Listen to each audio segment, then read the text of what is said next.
Assalamualaikum warahmatullahi wabarakatuh. Selamat datang di channel Kamar Kosong. Menyajikan cerita horor yang bisa dirasakan sampai membuat bulu kuduk berdiri. Selamat menikmati. Jangan lupa bantu subscribe, like, dan juga komen. Matahari sudah lama hilang di balik perbukitan saat Tino memindahkan gigi mobilnya ke posisi 4. Mesin mobil tua itu meraung rendah, berjuang melewati tanjakan terjal yang membelah hutan jati di pinggiran jalur selatan. Di kursi penumpang, Devi tertidur lelap, kepalanya miring ke kiri, sesekali terbentur kaca jendela saat roda mobil menghantam lubang kecil. Tino tidak berniat membangunkannya, meski sebenarnya ia sangat butuh teman bicara untuk mengusir rasa kantuk yang mulai menyerang. Tino melirik jam digital di dashboard. Waktu menunjukkan pukul 9 malam lewat 15 menit. Seharusnya, menurut perkiraan aplikasi navigasi di ponselnya, mereka sudah sampai di wilayah Wangon 10 menit yang lalu. Namun, saat ia melirik layar ponsel yang terpasang di dekat setir, jantungnya berdegup sedikit lebih kencang. Garis biru yang menunjukkan rute perjalanan mendadak hilang, berganti dengan tulisan merah kecil yang menyatakan bahwa sinyal GPS terputus. Ia mencoba bersikap tenang. Jalur selatan memang terkenal sulit sinyal di beberapa titik buta. Tino memutuskan untuk terus melaju lurus, mengikuti aspal hitam yang membentang di bawah sorot lampu mobilnya. Namun, ada sesuatu yang aneh. Aspal di depannya tampak terlalu mulus, sangat kontras dengan jalanan bergelombang yang mereka lalui sejak sore tadi. Warna aspal itu hitam pekat, seolah-olah baru saja disiram tinta cair yang belum mengering sempurna. Keheningan di luar mobil mulai terasa menekan. Biasanya, jalur ini tidak pernah sepi. Truk pengangkut logistik yang besar dan bus malam yang ugal-ugalan seharusnya mendominasi pemandangan. Namun, malam ini, sejauh mata memandang, hanya ada mobil Tino. Tidak ada sorot lampu dari arah berlawanan. Tidak ada klakson yang bersahutan. Bahkan tidak ada cahaya dari pemukiman warga di pinggir jalan.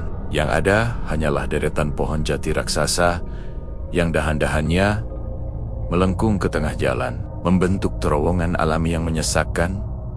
Udara di dalam kabin mobil mendadak turun drastis. Tino mengecilkan pengaturan AC.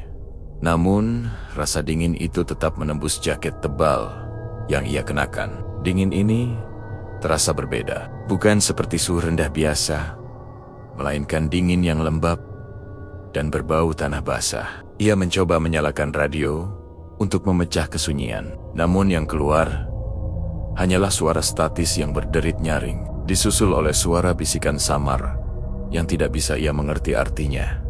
"Dev, bangun sebentar," bisik Tino sambil menyenggol bahu Devi. Sahabatnya itu hanya melenguh pelan tanpa membuka mata. Tino tidak menyerah. Ia menggoyangkan bahu Devi lebih keras. Saat itulah ia menyadari sesuatu yang janggal melalui spion tengahnya. Sekitar 100 meter di belakang mobil, ada sesosok bayangan putih yang berdiri diam tepat di tengah jalan. Sosok itu hanya mematung, kepalanya tertunduk, tertutup oleh kabut tipis yang merayap dari arah hutan. Tino mengucek matanya, mengira itu hanyalah ilusi akibat kelelahan. Namun, saat ia kembali melihat ke spion, sosok itu sudah berpindah tempat. Sekarang jaraknya hanya tinggal 50 meter dari belakang mobil. Tino mulai panik. Ia menginjak pedal gas lebih dalam. Mesin mobil meraung keras. Jarum kecepatan naik menuju angka 80, lalu 100. Namun anehnya, pohon-pohon di sisi jalan seolah tidak bergerak cepat. Seberapapun kuatnya, ia memacu kendaraan. Pemandangan di luar tetap sama. Pohon jati yang itu-itu saja, dan aspal hitam yang seolah tidak berujung. "Tino, kita di mana?" Devi akhirnya terbangun. Suaranya terdengar serak dan penuh ketakutan. Ia melihat keluar jendela dan langsung menyadari bahwa mereka tidak lagi berada di jalur utama. Tino tidak menjawab. Matanya fokus ke depan, tapi tangannya yang memegang setir bergetar hebat. Ia melihat seorang lelaki tua duduk di atas pembatas jalan. Lelaki itu mengenakan pakaian serba hitam yang sudah lusuh. Saat mobil melintas tepat di depannya, lelaki itu mengangkat kepalanya. Tino sempat melihat dengan jelas bahwa wajah orang itu rata. Hanya ada lapisan kulit pucat tanpa mata, hidung, atau mulut. Kejutan itu membuat Tino menginjak rem secara mendadak. Ban mobil berdecit keras di atas aspal hitam, meninggalkan bau karet terbakar yang menyengat. Mobil itu berhenti tepat di depan sebuah papan penunjuk jalan yang sudah tua dan berkarat. Tino mengarahkan lampu jauh untuk membaca tulisan di sana. Bukannya nama kota. Papan itu hanya bertuliskan satu kalimat pendek yang ditulis dengan cat merah yang sudah luntur. Jangan menoleh ke belakang. Saat itu juga, suara ketukan pelan terdengar dari kaca jendela di sisi Devi. Sesuatu dari luar sedang mencoba berkomunikasi dengan mereka dalam kegelapan yang total. Tino menyadari mereka tidak lagi berada di dunia yang mereka kenal. Mereka telah masuk ke dalam bagian jalur selatan yang tidak pernah tercatat di peta manapun. Suara ketukan di kaca jendela itu terdengar lagi. Kali ini sedikit lebih keras dan berirama. Devi membeku di kursinya. Matanya melotot menatap kegelapan di balik kaca yang hanya memantulkan bayangan wajahnya sendiri yang pucat. Tino segera mengunci semua pintu mobil dengan tangan gemetar. Ia tidak berani menoleh ke samping, namun instingnya memaksa dia untuk segera meninggalkan tempat itu. Tanpa berkata-kata, Tino memindahkan gigi mundur, memutar arah mobil dengan kasar, dan menginjak gas sedalam mungkin untuk menjauh dari papan peringatan tersebut. Mereka berkendara selama 20 menit tanpa arah yang jelas. Anehnya, kemanapun Tino memutar setir, jalanan itu selalu membawa mereka kembali ke aspal hitam yang sama. Rasanya, seolah ruang di sekitar mereka telah melengkung dan mengunci posisi mobil itu di dalam sebuah lingkaran setan. Cahaya lampu mobil mereka tampak semakin redup, seakan kegelapan di luar sana perlahan menyerap energi dari aki mobil tua tersebut. Tino, lihat di depan. Ada Kaja, seru Devi sambil menunjuk ke arah celah di antara pepohonan jati.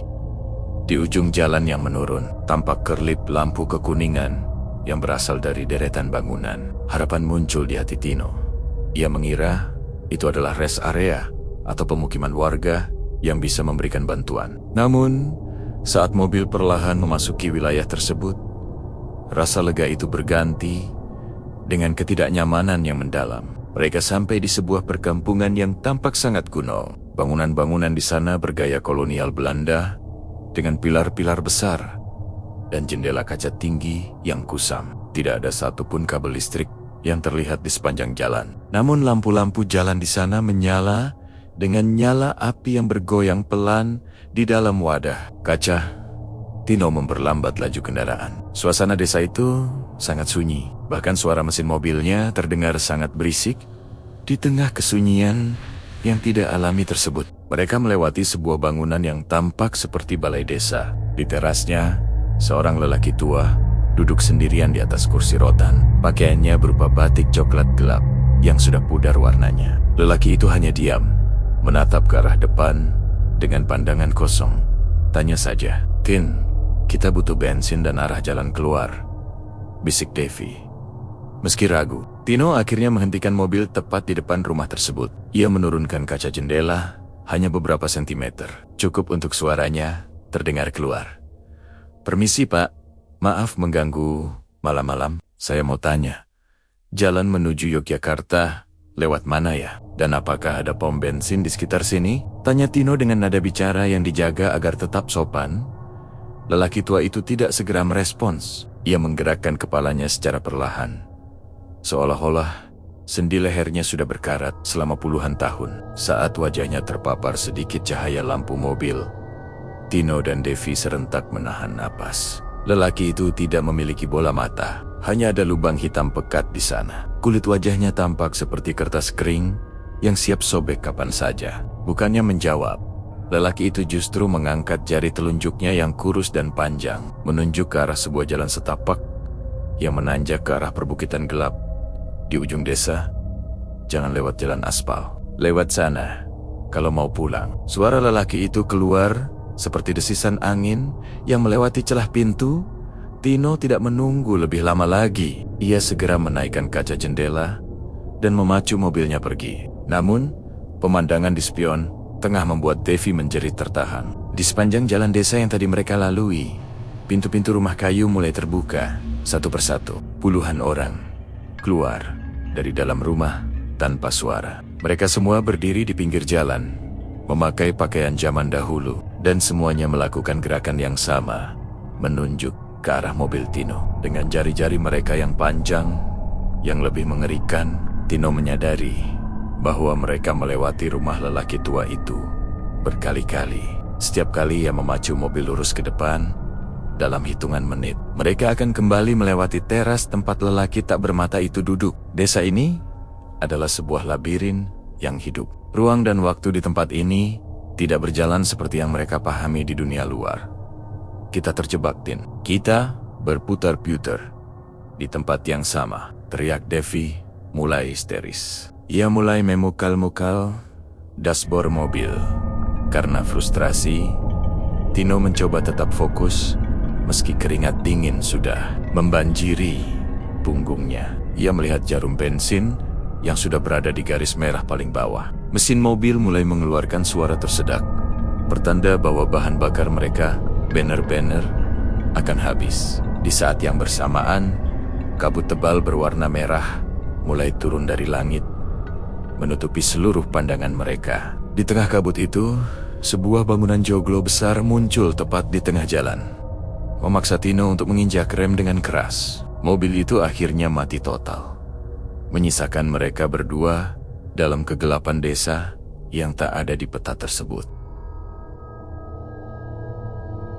Mobil itu akhirnya menyerah. Suara mesin yang turbitek betuk berhenti seketika, meninggalkan keheningan yang sangat pekak. Tino mencoba memutar kunci kontak berkali-kali, namun hanya suara dinamo yang lemah yang terdengar.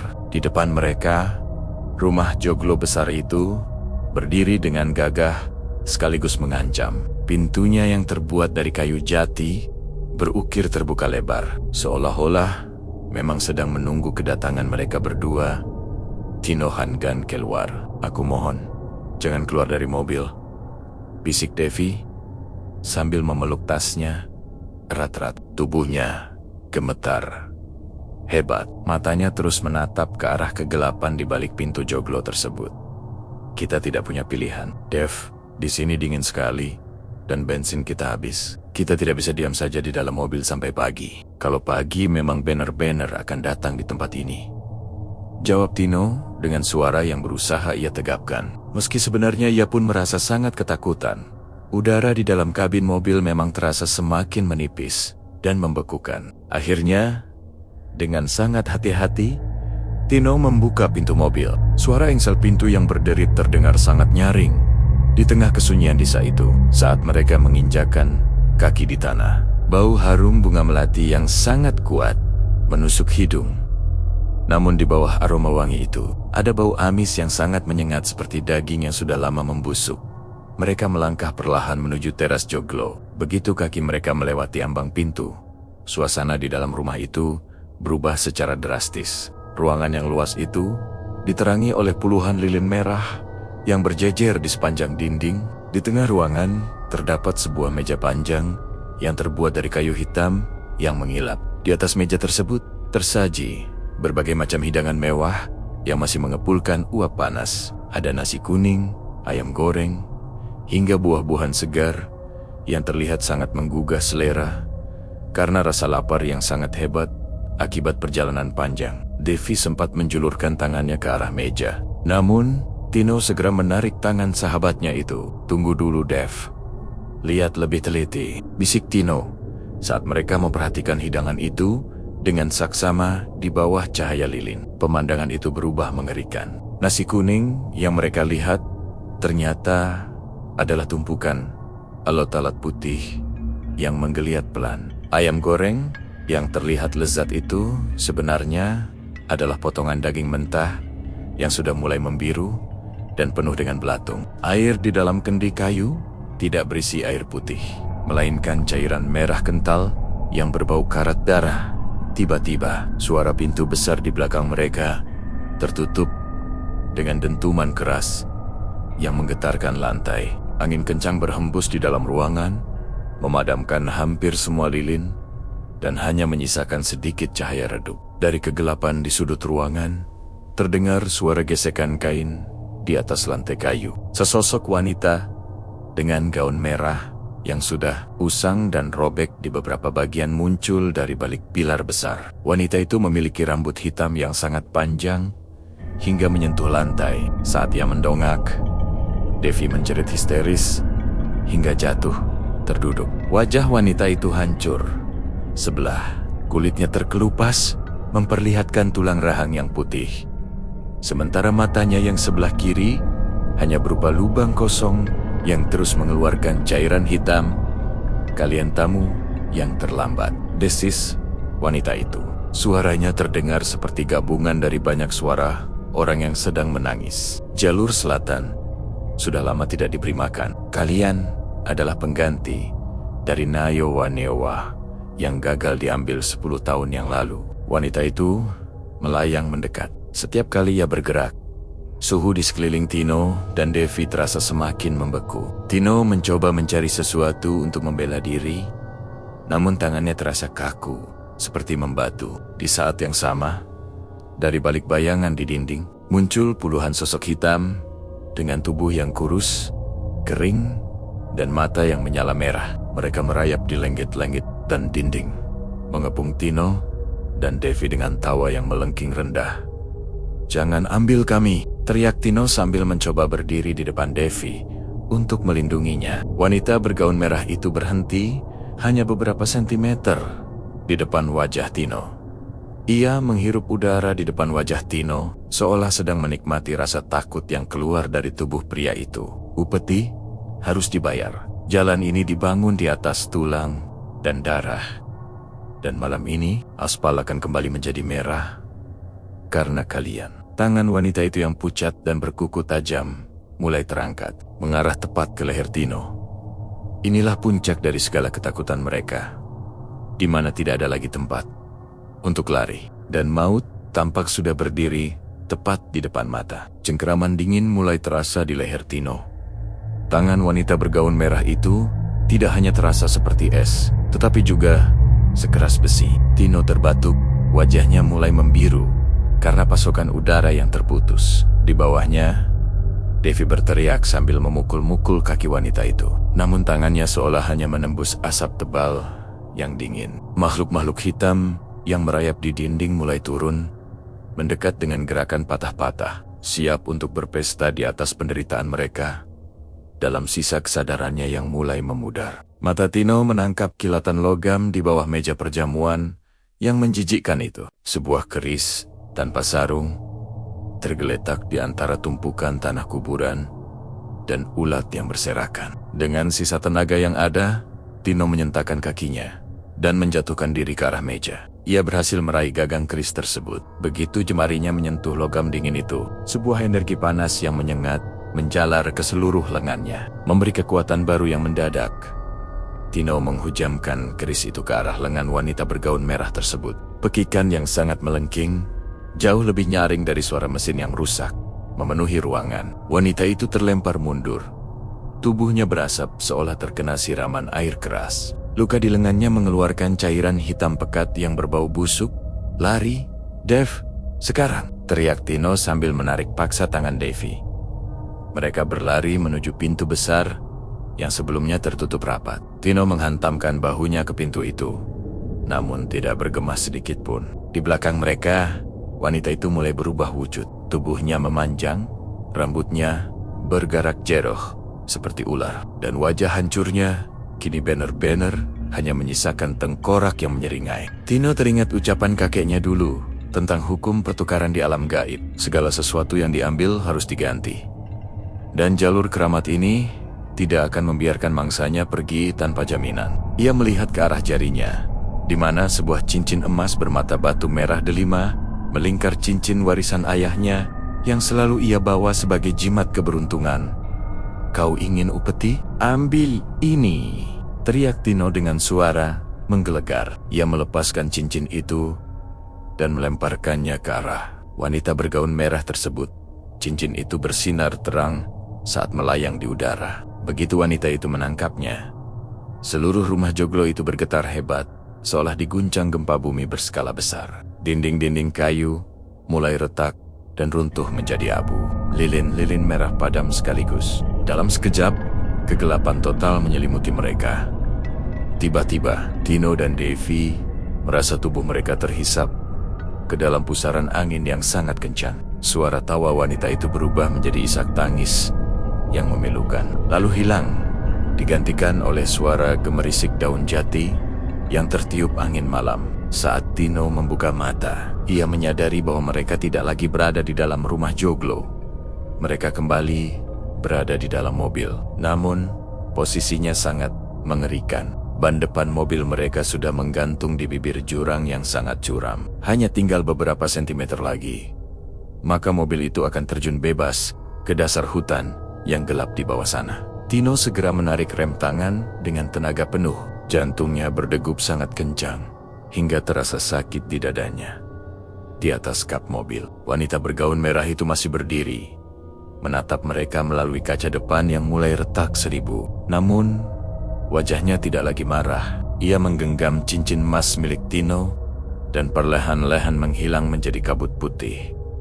Kita harus keluar dari sini sekarang juga, bisik Devi dengan sisa tenaga yang ia miliki. Tino mencoba menyalakan mesin.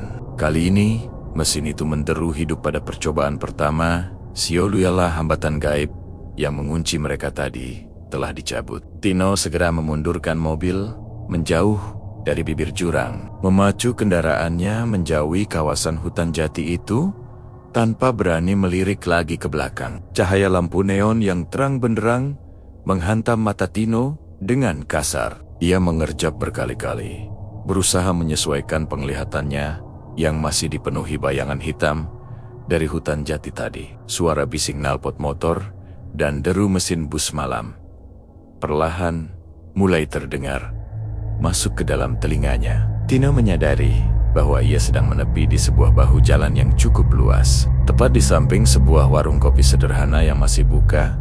Di sampingnya Devi masih duduk dengan tubuh yang kaku. Matanya menatap lurus ke depan tanpa berkedip. Tangannya masih mencengkeram erat sabuk pengaman hingga buku-buku jarinya memutih. Tino menyentuh bahu Devi dengan lembut. Namun sahabatnya itu langsung tersentak kaget, seolah baru saja disengat listrik. Kita sudah kembali, Dev. Kita sudah di jalan raya yang benar, kata Tino dengan suara serak. Tenggorokannya terasa sangat sakit. Bekas cengkeraman tangan dingin wanita bergaun merah itu masih meninggalkan rasa linu yang nyata. Tino membuka pintu mobil dan keluar untuk menghirup udara segar. Ia merasa sangat mual saat ia berdiri di samping pintu. Seorang petugas polisi yang sedang berpatroli dengan motor besarnya berhenti di dekat mobil mereka. Lampu strobo biru dari motor polisi itu berputar, memberikan rasa aman yang selama beberapa jam terakhir hilang dari hidup Tino. Malam, Mas. Ada masalah dengan kendaraannya? Saya lihat tadi mobil Mas sempat berjalan oleng sebelum berhenti di sini, tanya petugas polisi itu sambil membuka kaca helmnya. Tino mencoba mengatur napasnya agar tidak terlihat terlalu panik. Hanya lelah, Pak. Tadi kami sempat tersesat sebentar di jalur dalam, jawab Tino berusaha terlihat normal. Polisi itu mengangguk, namun tatapannya mendadak berubah heran saat ia mengarahkan senter ke arah ban dan bagian bawah mobil Tino. Mas habis lewat mana sebenarnya? Ini tanah merahnya tebal sekali, dan banyak bunga Kamboja yang terselip di sela-sela ban. Padahal di sekitar sini tidak ada pemakaman atau tanah merah. Semuanya aspal dan beton, ujar polisi itu dengan dahi berkerut. Tino hanya bisa terdiam. Ia melihat ke arah ban mobilnya, dan benar saja, ban itu tertutup lumpur merah yang masih basah. Sangat kontras dengan jalanan aspal kering yang baru saja mereka lalui. Bau amis daging busuk yang tadi ia cium di rumah joglo itu ternyata masih menempel kuat pada bodi mobil mereka.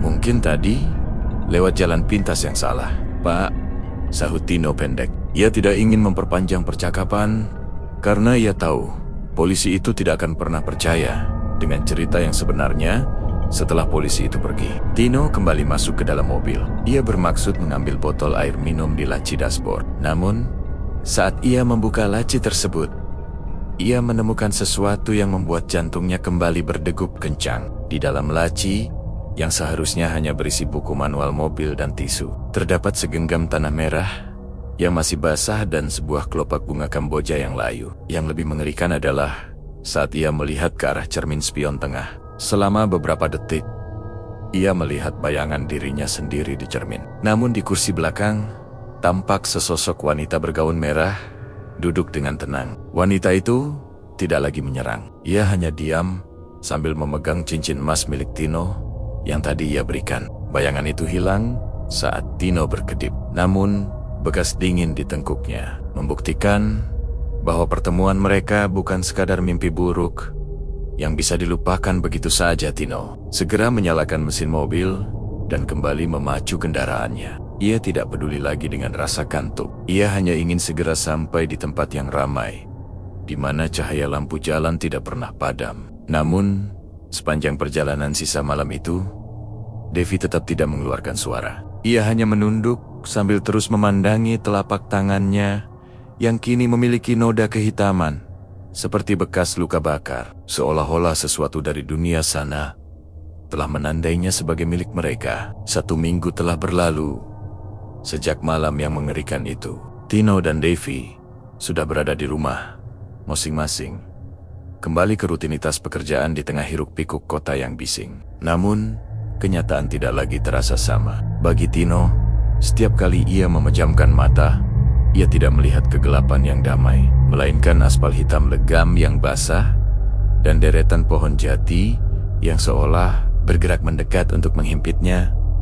Trauma itu merusak fokusnya. Saat sedang bekerja di kantor, Tino sering kali mencium aroma bunga melati yang sangat kuat. Padahal di ruangan itu hanya ada bau kopi dan pewangi ruangan kimia. Yang lebih mengganggu adalah suara gesekan kain di atas lantai kayu yang sesekali terdengar di balik punggungnya. Namun saat ia menoleh, hanya ada dinding beton yang bisu.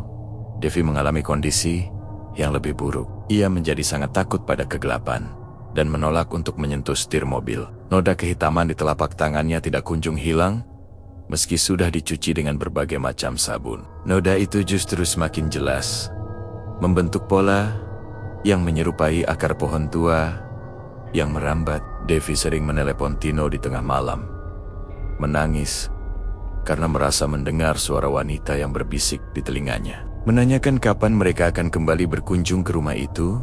Suatu malam, Tino merasa tidak tahan lagi. Ia memutuskan untuk menemui seorang pria tua di pinggiran kota yang dikenal memiliki pemahaman tentang hal-hal di luar nalar. Setelah mendengar seluruh cerita Tino, pria tua itu terdiam cukup lama sambil menghisap rokok kreteknya dalam-dalam. "Kamu pikir kamu sudah pulang?" tanya pria tua itu dengan suara berat yang menggetarkan meja kayu di antara mereka. Tino mengerutkan dahi. "Kami selamat, Pak. Saya memberikan cincin itu sebagai pengganti nyawa kami." Pria tua itu menggeleng perlahan. "Jalur selatan bukan hanya tempat, Tino. Itu adalah jebakan waktu. Kamu memberikan benda berharga sebagai mahar. Dan dalam dunia mereka, mahar berarti sebuah ikatan. Dengan memberikan cincin itu, kamu bukan membeli kebebasan, tapi kamu baru saja menandatangani kontrak untuk menjadi bagian dari jalan itu suatu saat nanti." Tino pulang dengan perasaan yang lebih kacau. Ia mencoba meyakinkan diri bahwa pria tua itu hanya ingin menakut-nakutinya. Namun, kejadian aneh terjadi malam itu. Saat ia sedang menyetir pulang dari kantor, jalanan kota yang biasanya macet total mendadak menjadi sangat lengang. Lampu-lampu jalan raya yang terang benderang mulai berkedip, lalu satu persatu padam, seperti ada gelombang kegelapan yang sedang mengejarnya. Tino melihat ke layar GPS di mobilnya. Bukannya menunjukkan arah menuju apartemennya, layar itu justru menampilkan rute lurus dengan tulisan "lurus terus menuju jalur selatan." Tino mencoba mematikan perangkat itu, namun layar tersebut tidak mau mati. Suara navigasi digital yang biasanya merdu kini berubah menjadi suara parau yang ia kenal, suara lelaki tua tak bermata yang mereka temui di desa misterius itu. 1 kilometer lagi. Lurus terus. Suara itu bergema di dalam mobil. Tino menginjak rem dengan sekuat tenaga. Namun pedal remnya terasa sangat empuk, seolah tidak berfungsi sama sekali. Mobil itu terus melaju dengan kecepatan konstan, meski kakinya tidak lagi menginjak gas. Di depannya, aspal beton kota Jakarta mulai retak dan berubah menjadi aspal hitam legam yang mulus dan pekat. Gedung-gedung tinggi di kanan dan kiri. Jalan perlahan memudar, berganti dengan bayangan pohon jati raksasa yang dahan-dahannya melengkung ke tengah jalan. Ia melirik ke kursi penumpang. Di sana, Devi duduk dengan wajah yang sangat pucat. "Tino, kita kembali ke sana," bisiknya dengan mata yang mulai berubah menjadi putih sepenuhnya. Tanpa kornea maupun pupil, Tino melihat ke arah spion tengah. Di kursi belakang, wanita bergaun merah itu duduk dengan anggun. Ia tidak lagi marah. Ia memakai cincin emas milik Tino di jari manisnya yang pucat. Ia tersenyum. Sebuah senyuman yang sangat lebar hingga merobek sudut bibirnya.